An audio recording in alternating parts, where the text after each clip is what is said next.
alam ang date and time. Kasi pag alam natin yung date and time, baka isipin ng tao, tsaka na ako babae. Pag malapit. Pag malapit na. Tsaka na ako tutulong. Alam ko na bukas, mamamatay na. Tutulong na ako mamaya. At diba? Last umpisa na tayo babae. Kaya hindi ni Lord yung exact date and time. Ang gusto ni Lord, araw-araw ka handa. Amen. Diba? Yung mga bagay na pangit sa buhay mo, baguhin mo na. Amen. Amen? Kasi alam mo, isa sa pinakamahirap kapag ginagtan tayo ng bagay na yan na hindi tayo handa, napakahirap mamatay na nag-iisa. Diba? Alam niyo kung bakit mahirap mamatay na nag-iisa? Walang makikipaglamay. Walang kakain sa handa mo. O diba? Walang mag-aambag.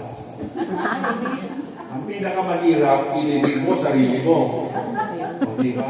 Kaya dapat, hanggat malakas ka, hanggat may buhay ka, be thankful for everything. Amen?